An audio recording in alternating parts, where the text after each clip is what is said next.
Working ఉమెన్స్‌కి jobs చేసుకుంటూ రూమ్స్‌లో వంట చేసుకునే పిల్లలకి టేస్టీగా మ్యాగీలో చిటికలో అయిపోయి ఎన్నో పోషకాలనిచ్చే మిల్లెట్స్‌తో 2 నెలలు నిలవ ఉండే instant vegetable khichdi mix recipe చూసేద్దామా? ఒక పెద్ద గిన్నెలో అర కేజీ కొర్రలు, పావు కేజీ ఎర్ర కందిపప్పు, పావు కేజీ పెసరపప్పు వేసి శుభ్రంగా 2, 3 సార్లు బాగా కడిగి జల్లెడలో వేసి వడకట్టేసుకోవాలి. తర్వాత సన్నగా కట్ చేసుకున్న 4 ఉల్లిపాయలు, 10 పచ్చిమిర్చి, సన్నగా తురుముకున్న 2 క్యారెట్లు, 2 బంగాళదుంపలు తురుము, ఒక కప్పు పచ్చ బఠానీలు అన్నీ ప్లేట్‌లో వేసేసుకొని, వడకట్టుకున్న కొర్రలు, పప్పులు, ఈ వెజిటబుల్స్ ముక్కల్లో తడి అంతా పోయేలాగా బాగా ఎండబెట్టుకోవాలి.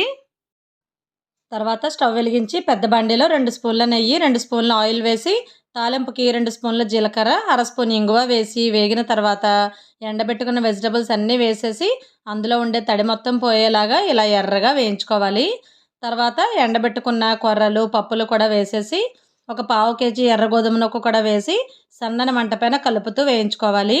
మిల్లెట్స్ ఇష్టం లేని వాళ్ళు బియ్యంతో కూడా చేసుకోవచ్చు. ఎర్ర కందిపప్పు లేని వాళ్ళు మామూలు కందిపప్పు కూడా వేసుకోవచ్చు.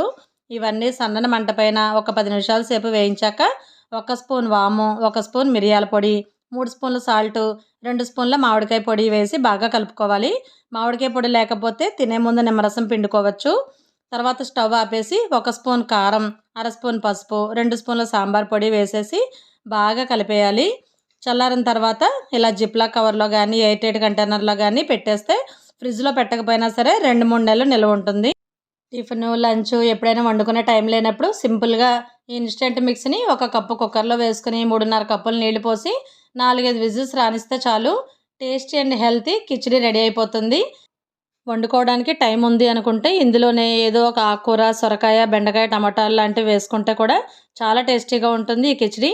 వర్కింగ్ ఉమెన్స్‌కి జాబ్స్ చేస్తూ రూమ్‌లో ఉండే వాళ్ళకి ఎంతగానో హెల్ప్ అయ్యే ఇలాంటి ఇన్‌స్టంట్ మిక్స్ రెసిపీస్ మన పేజీలో చాలానే ఉన్నాయి.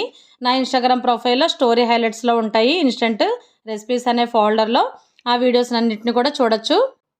రెసిపీ నచ్చితే లైక్ చేసి వీడియో సేవ్ చేసుకుని మీ ఫ్రెండ్స్ అండ్ ఫ్యామిలీస్‌కి షేర్ చేయండి. ఇలాంటి మరెన్నో రెసిపీస్ కోసం మన పేజ్‌ని తప్పకుండా ఫాలో చేసేయండి.